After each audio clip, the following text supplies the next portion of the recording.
إلهي أنت للعلماء جاه فكن للشيخ سليمان جاها. أعوذ بالله من الشيطان الرجيم. بسم الله الرحمن الرحيم. اللهم صل على سيدنا محمد الله عليه الفاتح وسلم لما أغلق والخاتم لما سبق ناصر لأك بالأك والهادي إلى صراطك المستقيم الله عليه وعلى وسلم آله أكن قدري ومقداري العظيم. الله عليه أجاني صلى وسلم الله عليه وسلم. صلى الله عليه وسلم. gbogbo ẹni bá gbà pé oore tí ń bẹ lọ́wọ́ òun Ọlọ́run ò ní gbà kú o kó ní sallallahu alayhi wa sallam. صلى الله عليه وسلم. ìkómọ àfàgbàláwà Sheikh Sirul Maktoum أدام الله حياته. tí wọ́n sì ń bá àwọn eléyìíre èèyàn ṣe ẹnìkan ò sì ní jẹ́ eléyìíre àfi kó fẹ́ràn Ànábì. صلى الله عليه وسلم. ẹni bá gbà kó wọn sọ rere àdá kó ní sallallahu alayhi wa sallam. ألا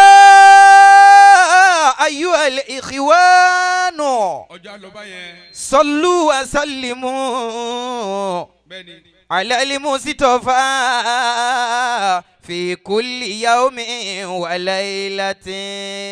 gbogbo obìnrin tí bá ń gbọ́ mi gbogbo obìnrin tí bá ń gbọ́ mi tí ó sì gbà kó wọn ó jèrè ọmọ kó ní sallallahu alayhi wa sallam. ألا أيها الإخوان balógun صلوا وسلموا oníbàjẹ́ yóò máa dá sí.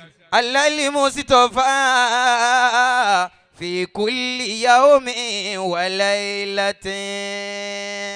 nítorí àsìkò afọlùbáràkà Nábì wa Muhammad صلى الله عليه وسلم. mo fi kí gbogbo àwọn olóríire èèyàn àwọn àfa dáadáa àwọn ẹni Ọlọ́run àwọn ẹni ire شاء àwọn الله. aláníyàn dáadáa àwọn àrólé Ànábì هم القوم al-ulama ورثة الأنبياء لا قوم إلا هم ولولاهم ما اهتدينا سبيلا.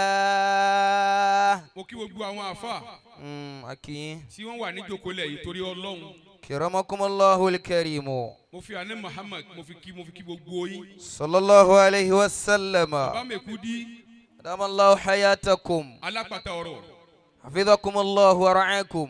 alápàtà ọ̀rọ̀ أدام الله حياتكم. Sahibul Bayan wa Tibyan جدد الله صحتكم Siru Abdi wal Murabbi. إن شاء الله. Ọlọ́run dákun má jẹ́ parí láéláé. آمين. Asayuti ó kí yín púpọ̀. أكيد ọ̀rẹ́ mi action كرمكم الله. aṣíwájú wa dáadáa mo kí yín púpọ̀. Ọlọ́run dákun mọ́ fi wálẹ̀ o. آمين. bàbá wa àfa wa Sirul Maktoum أدام الله حياتكم. àwọn ni wọ́n kó wa jọ báyìí Al-Khalifa.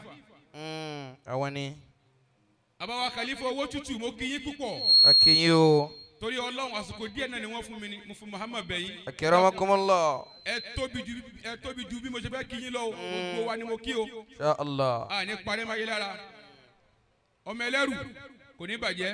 آمين. Ọlọ́run ní fi yín lẹ̀ kọ́mándúnà. آمين. كمان دودو. tó Alhaji wa Jayé أدام الله حياتكم. Ọlọ́run dákun má jẹ́ ó bàjẹ́ fún yín o. آمين. ما زلت معروفا mo yẹ kí n lẹ́sìn yẹn pọ̀ ọ̀gá níjà متى عشت دائما ẹ ṣe ولا زلت تعلو كل يوم وليلة.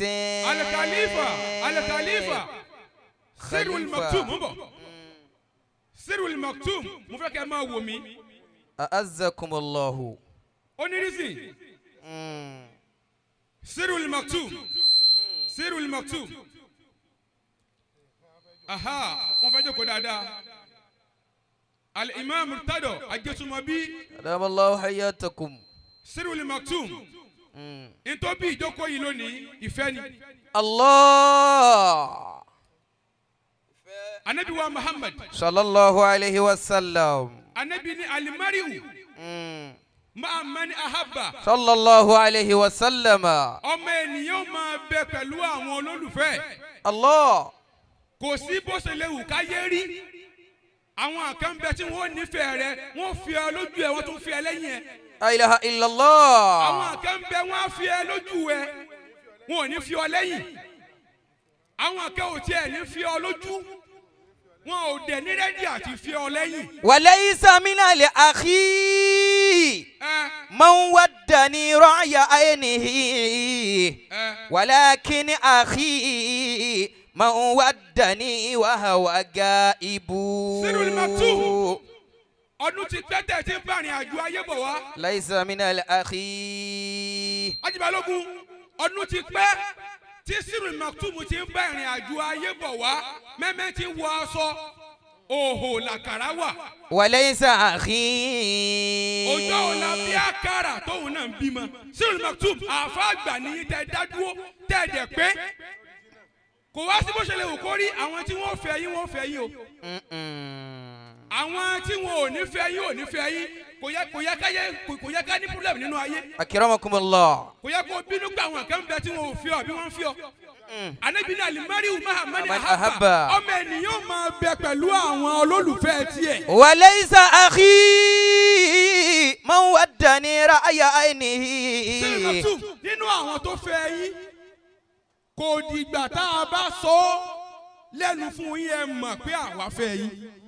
walakin akhi man waddani wa huwa gaibu. a fẹ́ yín tọkàntọkàn. insha Allah. níta máa fi mọ̀ nípa fẹ́ yín. akramakumullah. nígbà tí ọ̀rọ̀ tí pèmí àti yín pọ̀ rí láyé Ahmed Awiye àgbà ó wá pè mí ó ní àfa kan pé àwọn pé àwọn fẹ́ ṣe birthday fẹ́ nìkan òun wá wò pé ṣé kóun dàbí kóun má dáhùn mo ní sẹ́ndì fọ́tò àfa yẹn sẹ́ndì wọn sí mi kí n wò wọ́n mo ní ó dáhùn bó ya báyìí máa pè wọ́n àwọn tí wàá mọ̀ tí wàá fi dèyàn nìyẹn. la'amuruka ma wuddul lisanu binafi'in. la'amuruka. afáàní mo fi ayé rẹ búra. la'amuruka ma wuddul lisanu binafi'in. ìfẹ́ tá a bá ní sí yín tí ò bá dí ọkàn kì í ṣe ìfẹ́ ẹ̀tàn ni. ma wuddul lisanu binafi'in. ìfẹ́ ẹ̀tàn yẹn ló pọ̀ jù láàrin àwọn ọ̀dọ́ tá a fẹ́ dàfà. idha lam yakun aslul mawaddati fil qalbi. kí la fẹ́ gbàǹbí ká tara wa. Sirul Maktum tí bá pè yín bàbá mi ò tẹ̀yìn ẹ qualify bàbá. la'amuruka. ẹ qualify bàbá nìyí anta bàbá. ma wuddul lisanu binafi'in. wáyé tí mi ò Sirul Maktum wáyé tí mi ò ní fẹ́ràn yín. ẹ̀yin tẹ́ fẹ́ wa ẹ fẹ́ ọmọ mi Àwíyé àgbà ẹ fẹ́ pẹ̀lú gbogbo ń tẹ́ ẹ nílẹ̀ fífẹ́ wáyé tí wàá bẹ lọ́hùn kẹ́ ẹ mọ́ sóríire. idha lam yakun aslul mawaddati fil qalbi. kí mo fẹ́ gbà níbi kẹ́kù. idha lam yakun aslul mawaddati fil qalbi. torí mo mọ̀ pé tí kìíní yẹn bá pọ̀ jù báyìí lọ ó máa ka Àwíyé dáadáa. insha Allah. wáyé tí mo wá bẹ lọ́hùn kẹ́ ẹ ṣubú. Allahu akbar. tá a bá bára wa ṣe ká bára wa ṣe tá a bá dẹ̀ ní bára wa ṣe ká bára wa tì kí lá máa ká máa ríra lóde àdìmọ́ra wa lẹ́yìn ara máa wá sọ̀rọ̀ ara wa lẹ́yìn tí ò da a nídìí ká máa sọ̀tẹ̀ ara wa. idha lam yakun aslul mawaddati fil qalbi. Sirul Maktum. ma wuddul lisanu binafi'in. ìfẹ́ tá a ní sí yín òun la wá dá padà kì í ṣe akramakumullah. ráìsì tá a fẹ́ jẹ níbí báyìí ìfẹ́ Ọlọ́run tá a ní sí yín bàbá ni yín.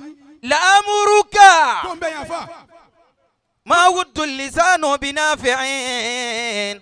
idha lam yakun aslul mawaddati fil qalbi. ọ̀gá níjà. yazidu.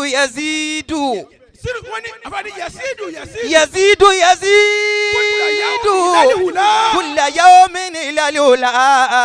Ọlọ́run má ṣàwọlá àfẹ́ gbogbo gbàtẹ́ ẹ̀ bá ti ń jí sáyé ẹ̀ máa jí sínú àgbéga. kulla yawmin ila al-ula. ẹ wá rí tẹ́sẹ̀ nípa tù tó kú mi lójú wọ́n bọ̀ dákun. nǹkan méjì lẹ ṣe. na'am. léyìí tó já sí pé máa ń dàlákà yìí ẹni bá fẹ́ déyàn yóò dàlákà rẹ̀ láàmú pé bóòlù èmi náà ṣe rí ṣe. àkọ́kọ́ ò ní fẹ́. la ilaha illallah. ẹ yìí ṣe wọ̀dùwọ̀dù àfà ẹ kíláàsì ara yín ẹ wà classic. ẹ gbéra yín sípò pé mi ò fẹ́ kẹ́nìkan ó dọ̀tí mi torí mi ní dọ̀tí ẹ̀. La ilaha illallah. ẹ̀yin báyà ṣe ẹ̀yin kàn dédé báyà ṣe ẹ̀ ṣẹ̀ṣà èèyàn níbi ká báyà ṣe Sirul Maktoum ẹ kọjá ń bẹ̀ ẹ sórí rẹ̀ pass nínú 100 ẹgbà 126. La ilaha illallah. Dararu man tuhibba dararuka. Dararu man tuhibba dararuka. ẹni tí ìnira bá ní ìnira ní ara ní ọ̀rẹ́ rẹ̀ ọ̀rẹ́ tó mọ̀ pé ọ̀rẹ́ rẹ̀ ni olólùfẹ́ rẹ̀ ara ní tó bá nífẹ̀ẹ́ lóòótọ́ ó yẹ kára máa nìwọ náà. La ilaha illallah wa khayruhu khayruka. wa khayruhu khayruka.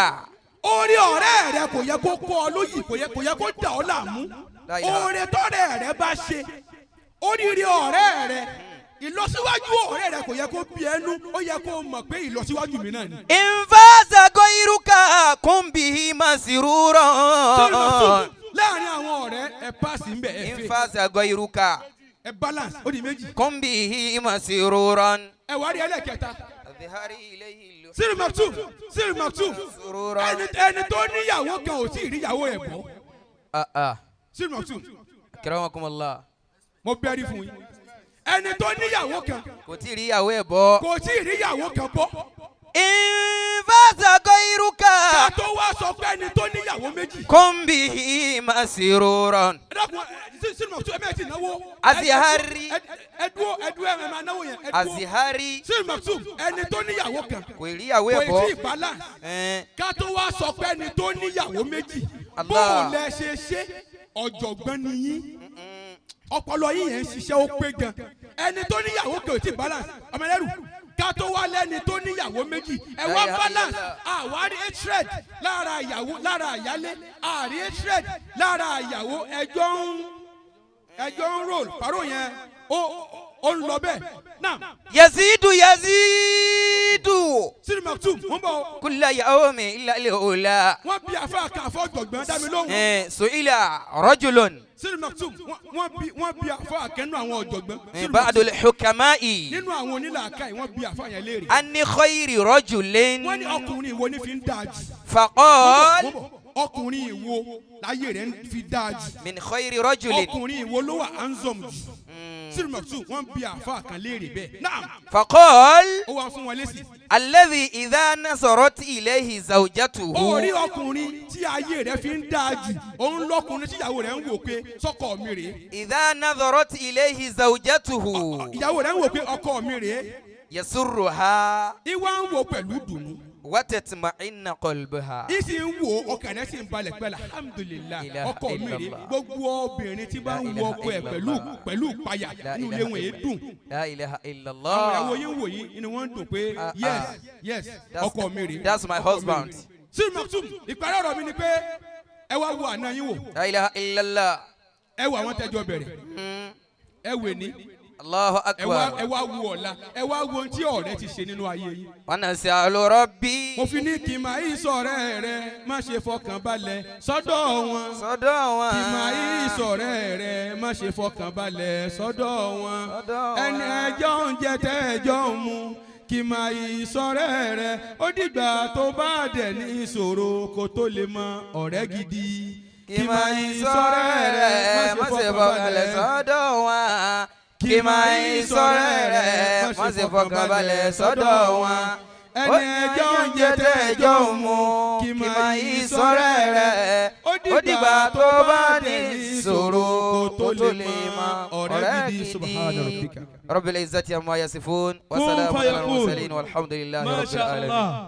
aláṣẹ àpàṣẹ Kun Fayakun mashallah Islamic Global Family Foundation. Fadilatu Sheikh Suleiman bin Mahmoud Osioyemi wọ́n ní Sirul Maktoum wọ́n ní wọ́n gba 126 nínú 100. ẹ dákun ẹ̀yin tẹ́ ẹ mọ̀ mathematics bó láti pín báwọn ńgbà nínú 100 tẹ̀lé yẹn gba 126. abẹ paasi ok extra ni. an bẹ labẹ paasi. bẹ́ẹ̀ bá lè yorùbá nẹ́bí yóò ṣoríire صل وسلم يا إلهي يا إلهي على رسول المصطفى صل وسلم يا إلهي على رسول المصطفى Osoyemi ẹni máa padà sí ibú. صل وسلم يا إلهي على رسول المصطفى صل وسلم يا إلهي على رسول المصطفى السلام عليك يا حبيبي نور الله مصطفى متى لقاك يا مرادي سيف الله الله بيا صل وسلم يا إلهي على رسول مصطفى سلام عليك ذكر الله. يا حبيبي wọ́n ní Sirul Maktoum kọ́dé àwọn ni láti kékeré. wọ́n nígbà tọ́lọ́ ti ṣàánú Sirul Maktoum yìí wọ́n ní wọ́n fìgbà kékeré ṣàánú gbàgbé àwọn. wọ́n ní ó rí ọmọ àwọn kan àwọn ò rí olùrànlọ́wọ́ kankan Sirul Maktoum nìkan làwọn rí wọ́n sì ṣàánú àwọn. ẹ nígbà padà sí ibú dédé tí wọ́n ní lágbára wọ́n sì fi dáadáa yín hàn. àfa Zikirullah ẹ̀yin náà ní màbànújẹ́ ọlọ́run gbé yín náà ga Sirul Maktoum tó gbé ga ọlọ́run ò ní já wọn bọ́ ọlọ́run nábì lọ́dọ̀ ọlọ́run. nísìnyí ẹ fún mi ń ṣẹ́jú kan Mọ̀lánà Sirul Maktoum ẹ dákẹ́ máa bọ̀ lọ́dọ̀ mi pẹ̀lú tẹríba.